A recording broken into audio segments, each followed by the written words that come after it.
Hi, everyone. Welcome to Beyond the White Coat, where we explore the real stories shaping healthcare beyond textbooks and clinical training. I'm your host, Dr. Zwade Marshall, and today's conversation is one that I've been looking forward to. We're joined today by Dr. Paul Tran, pediatric gastroenterologist, educator, and the creator behind the Alimentary School, which, if you've been through medical training, has probably made you laugh at something that felt a little too real. Paul, your content resonates with millions of trainees, and it captures the reality of medical training in a way that's honest and, quite frankly, just hilarious. So let me start here. Why do you think that medical training is such a perfect material base for comedy? Thanks for having me, first of all, Zwade. And to answer very briefly, medical education is the perfect base for humor because no one knows what the heck they're doing on either side. And that's probably a little bit tongue-in-cheek. But I think so many people on the education side, as well as the educatee side, are lost trying to figure it out, trying what works, seeing what floats, what sinks. And when you have that on both sides, it's sometimes a cluster, it's sometimes a maelstrom of comedy and errors. So that completely resonates for me. And if we can reflect on one of the universal experiences for all medical student, resident, or attending is the first day of rotation, right? And the presumption from a medical student, and we've got many thousands that have just matched a few weeks ago going into their intern years come July 1.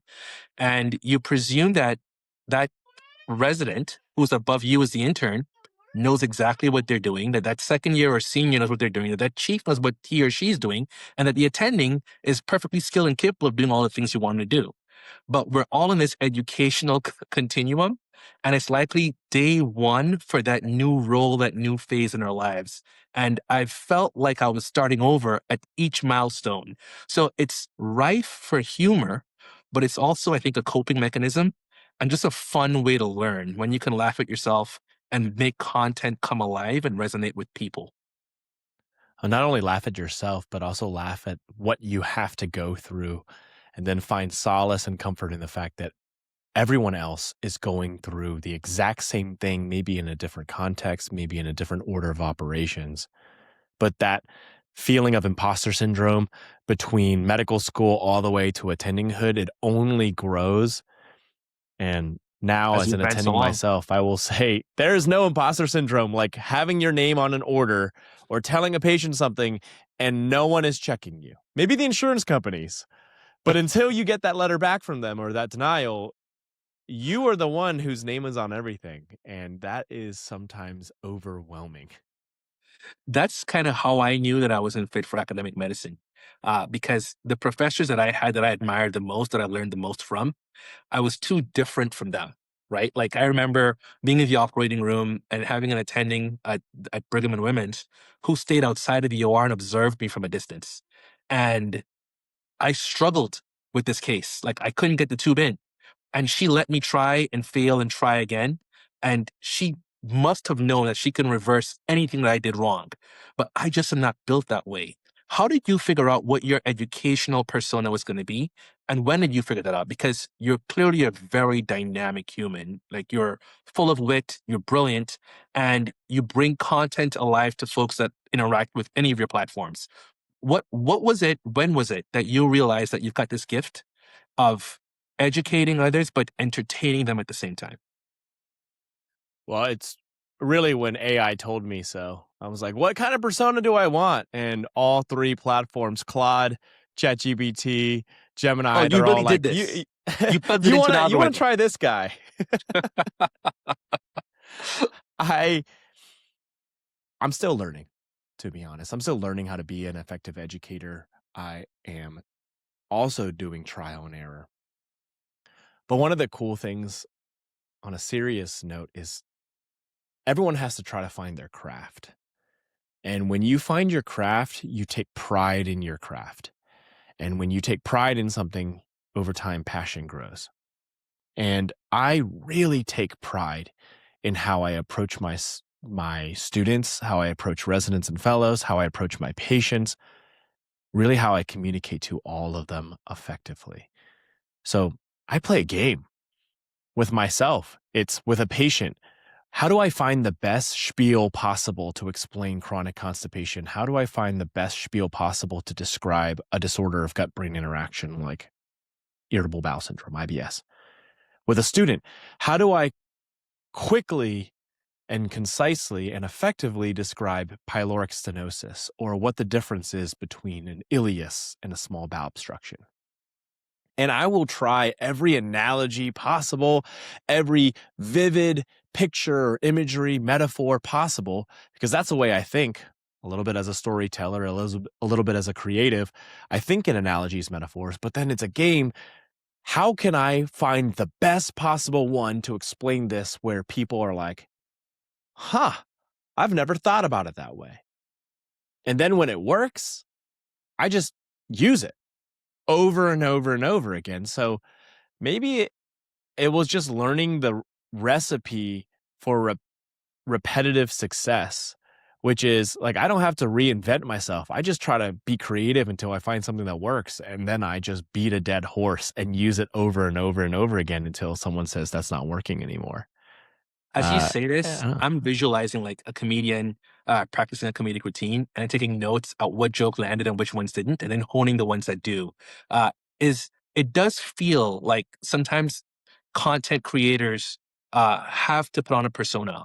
And how different is your comedic educator personality from your physician, clinician, educator personality in that context? The secret is that they're the exact same person.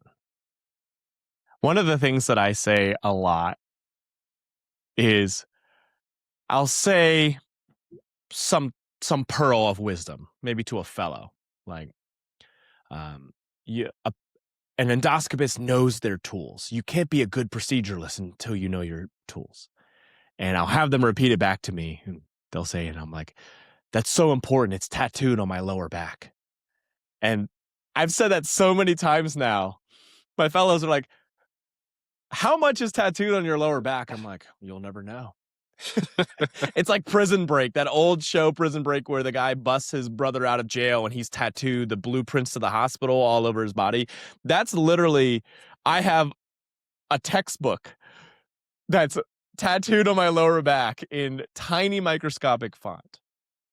But I'll say that in the clinical world, in the education world, and it's the same humor that I have on social media in my skits, that same kind of sarcastic comment that I have in my replies. That's what I'm like in person. So the same pride that I have on social media as a creative, as I'm talking about, I have that same pride in the clinical world. So that's the really cool thing. I don't really feel like I have a persona. I might amplify certain aspects on social media. Maybe more of the comedic timing is highlighted on social media, Sure. whereas the tone is more highlighted in person.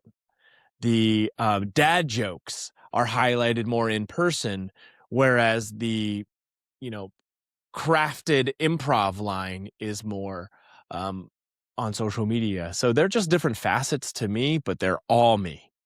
And I don't feel like anyone meeting me is like, oh, I expected you to be different. They might be surprised that I have more nuance to my personality or professionally my what I take pride in.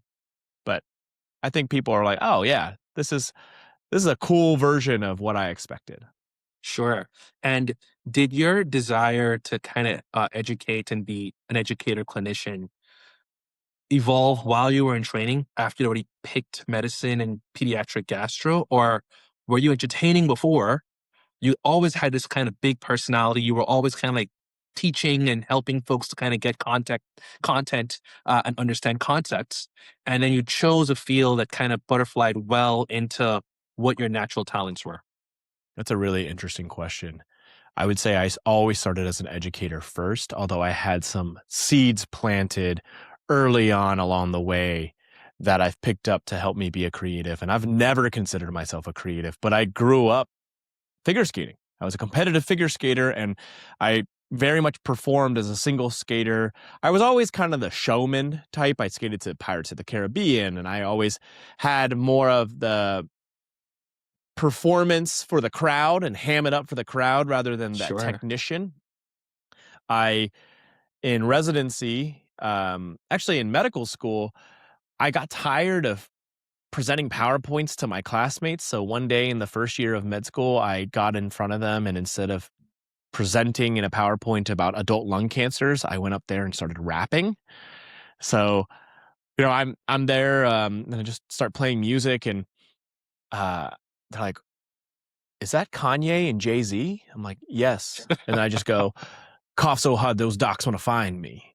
But first they gotta find me. What's my pathology report? Can you please remind me? Cough so hard." I just keep going. And at the point where like Kanye's talking about getting married at the mall, I'm like, adenocarcinoma is peripheral. It affects non-smokers like, wow. Treatment is drugs, not surgical. And that probably started planting the seeds of, hey, there's something to education and entertainment, that Yeah. edutainment side, but never really took Did it the room kind of seriously. like go wild into the beat and everyone's jamming and singing along, or were they like just shocked and didn't know what to do It with was a this? combination of pure exhilaration and then also pure like, what the heck is happening? I just want to go through my PowerPoint and get out of here. Yeah. you know? Yeah. Yeah, some people, I think most people have been like amused, confused. I have my wife and some other people who have what I call rotary nystagmus, paroxysmal rotary nystagmus. It's weird. They roll their eyes, but it's only with my best jokes. Um, yeah, I've picked things up along the way, made a music video for children's hospitals as a fourth year med student. Hmm. But really, it was residency and then truly fellowship that I got involved in education. I knew I wanted to be a big E educator. I saw the way that we treat students, and not even mistreatment. I'm in pediatrics. We generally are passive aggressive, nice in Yeah. pediatrics rather than like malicious and mean. Right. Yeah. Not a We won't malignant tell you the culture. way it is. We just tell you Yeah. you did a great job and then bash you on your evals. Um, I hated that. And I wanted to change some of that. It wasn't the malignant, it was the apathetic. And I wanted to be more effective overall. So I became a course director as a third year fellow or assistant course director for the GI for my alma mater. And I kind of ran with it from there. Medicine and medical education is a pretty conservative field, and our professors tend to evolve late to what the latest trend is socially, the popular ways of kind of sharing content or educational advice. And we've seen some medical influencers take a step back from either medicine or from content creation because of the aspersions that get cast upon them while in training. Like there's a thought that if an influencer makes a general mistake that any resident would make on the wards, it's because you're not serious enough. Maybe if you were not Mm. posting as much as you were, you'd do a better job here. Do you see that within your realm? Have you seen, experienced it? And what do you think of those? Or what's your advice to those that are trying to make an impact in that big E educating, but are struggling with the folks that just don't get why and how and if this is serious enough for all that medicine requires? That's an interesting question. I don't think in the realm, hmm, I would say this. The majority of people who I've become friends with online in the creator space are craftsmen, craftswomen. As I said, they found their craft both in medicine and in creation, and they work really hard to be excellent in their craft. So the creators that I've interacted with, I'm thinking about really amazing friends. They're creators in all sorts of realms. They're writers, they're podcasters, Sure. cinematographers, videographers. They don't have a distraction. They have something that augments and enhances their left brain. One of the things that medicine does not do well is it does not cope well with innovation, at least outside of, technological Medical advances. innovation. Exactly. Yeah. It does not like creativity. It does not like innovation. It does not like things doing differently. So it squashes right brain a lot. That's right. And that's why I think medical education lags behind education, which lags behind business. Sure. So we're so laggy because of the way that we discourage creativity. This is the way it's always been done. And creativity is embraced in research in some ways, but not in other ways. So, yeah, you could see why people push back against creators like, well, you're doing it. You're not taking this seriously. You're distracted. Most people that I've met have not been distracted. They're like, this is actually something that I enjoy. It actually causes me to flourish. It helps enhance my communication skills, my presence, my personal brand. It actually allows me to get in front of patients or improve my wellness in a way that makes me a more effective physician. Sure. I see tremendous positives overall. The the pushback that I've gotten personally or that I've seen other people push back is mostly from people who don't understand A, what a creator's Mm. motives are, or B, it's because of some misguided action from a one-off or maybe a pattern, but it's a creator who doesn't have their own intentions clear. Like what am I doing on social media? Maybe they're distracted for a season, for a time, and they have to get priorities straight. And I always say, calibrate to the level of training that you are. Your social media is a megaphone. And I, as an attending physician, someone in private practice, probably can have that megaphone louder at an 8, 9, 10. They can be very polarizing and very critical because the ramifications on the future of their career are more in their control. A medical student, you got to calibrate to your medical school standards. A resident, same thing. Just because I can be at an 8, 9, 10 as an attending doesn't mean I want to be. I operate at a 7 out of 10, 6, 7 out of 10. So I'm like, if I'm a creator as an attending who's already limiting my volume per se of my Right. message, you know, you should probably think about the importance of calibration to your training level. This is very interesting perspective. And one that I think will land with many. I'm not a creative at all, but I did something that was non-traditional at the time I did it. I got an MBA during medical school. And I remember feeling like there was extra pressure for me when I was back on the wards to show up as a scientist in a way that that felt like a performance because there was this expectation that I cared more about money or business or economics than patient care because I chose to get an MBA and not an MPH or a PhD, which were more popular in my school. And I'm hearing a little bit of that from folks that do content creation, where they say that they think the standard shifts for them amongst their peers when they're back on the wards because they're perceived as not being serious unless they kind of take off their cape, their creator cape, and put on a white coat. And now I'm a doctor all of a sudden. I think your specialty lends well to being exactly as you are. Like you're interacting with children. Kids love the funny, the relatable, but it's not just kids, like adults love it too, right? And Yeah. and training the people that are learning from someone need to feel a level of relatability from the person imparting the knowledge. And there's no better way to do it than but to being engaging. And humor is a great connector of people, regardless of who you are. Yeah, it's true. It's a great facilitator of empathy and relatability. Not for everyone, but it certainly is a great language to start with. So as we begin to close, I'd love for you to share with folks what you're doing over the course of next year. I know that you're taking a step back from clinical medicine and doing a lot more of that big E education. Tell us what you're doing, where we can find and see you, what's going on with Paul Tran over the next several months. Uh, so Zwade, this year is really cool. I'm at a point in my career where I've decided, um, I want to explore as many ways possible to connect with this community of medical students, residents that I've been able to connect with. And I've explored a lot of different ways to balance everything I do. I'm a clinician. I'm going to take a step back from full-time clinician because I have educational roles too. So I'm going to be an educator working at 2 medical schools. I'm going to be a GI hospitalist, and my job now affords me flexibility because I'm shift work, week on, week off. I traded clinic for call.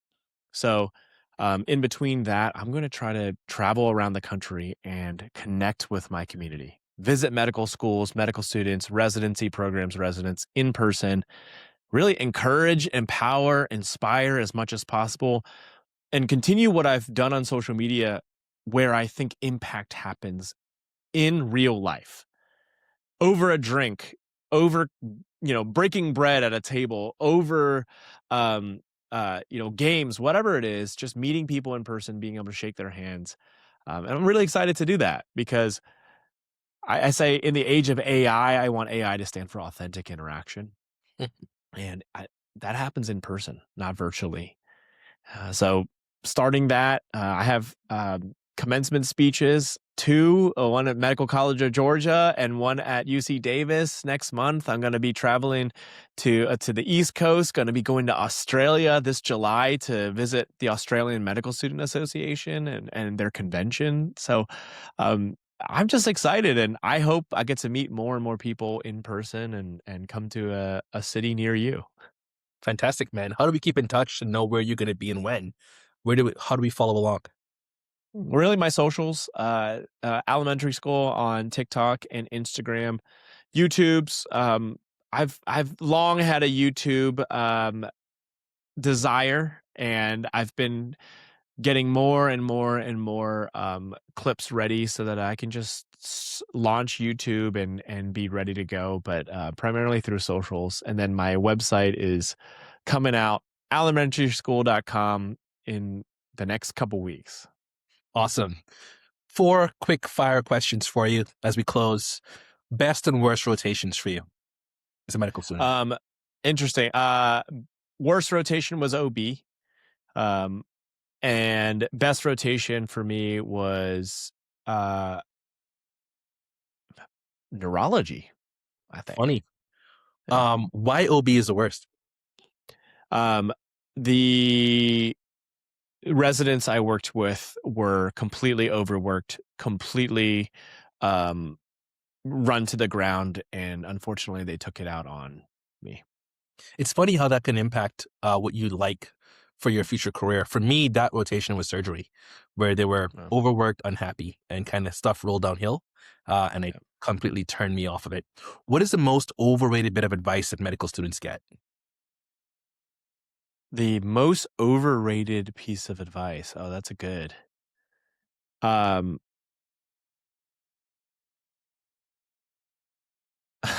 right now, it's it's work your ass off and study for step 1. Because what happens is people, not because it's pass fail, but because people have this target on, like, just target in mind of step 1 at I need to pass step 1 no matter what. And they are studying for the board exam and not studying for actual comprehension, not critical thinking. Yeah, So what happens is they've studied so hard, maybe cramming superficial knowledge for a honestly, for an exam that they should pass. They should be able to pass with their level of preparation, but sure. they're over preparing for the pass only to be off target when they arrive to the clinical world and be unable to think through a patient, be unable to show their work. And that's really important for not only clinical rotations, but also the shelf exams, and then also step 2. So and for residency. So it's like, I'm like, dial back the step 1 prioritization and look several steps ahead when you're in the preclinical world. Fair. I've always thought that folks that told people follow your passion, as they're in training, thinking about what they're going to do, it just feels so cliched and awful because there's so much that goes into forming a career and not being thoughtful about the things that will likely be important to you as you hit different milestones in your life, passion is not enough. There's a lot of other things that you think about. You know, think about work-life balance, the actual joy of doing the job, where you fit personality-wise, where you test well. It's a number of things that I think should go to beyond just passion. Oh, The I last love that. I love that because um one of my favorite books, So Good They Can't Ignore You, is argues against the passion hypothesis. Instead of do what you love, it's find something you like, build skills in that area of what you like. As you build skills and approach mastery, you get pride, passion comes, but now you can come to someone and say, I'm passionate about it, but I have the skills to back up. You can't ignore me now. You're definitely a big E educator. You took my little bit and turned it into something powerful. Beautiful. What is the one thing that residents should stop doing immediately? Like, what should you folks stop doing? Hmm. What should residents stop doing? They should, based on what you said, they should stop the culture of crap rolls downhill. Mm. The buck can stop somewhere. You can choose to be the end of the line, no matter how mistreated you are. That's not saying that residents are not mistreated. Like, we take advantage of residents. But you can choose as a person, this medical student doesn't need to know that. This medical student doesn't need to see that. And too often, as medical students, as residents, we make promises to ourselves. I will never be like this when I'm in that situation. You, as a medical student, I will never be like that resident who mistreated me, or I will always be like that resident who treated me so kindly. And then you forget because you're drowning, because you're Right. being beaten, because you are being mistreated, being ignored, neglected, whatever, being overworked and run to the ground. But you can be that person, like, even with all of that, I'm not going to take it out on someone. I'm going to be the beacon that these people can go to, and then I'll be that person that I promise myself to be. Something I hold myself to often. And I think that's something that we can inspire other people to do. Paul, thank you for bringing the honesty, your perspective, to so many people during this journey. I'm a huge fan of yours. We'll be following along and just kind of happy to promote whatever you're doing, whenever you are. But thanks for the time today. Really appreciate it. Thanks, Zwade, for having me. Of course, my pleasure.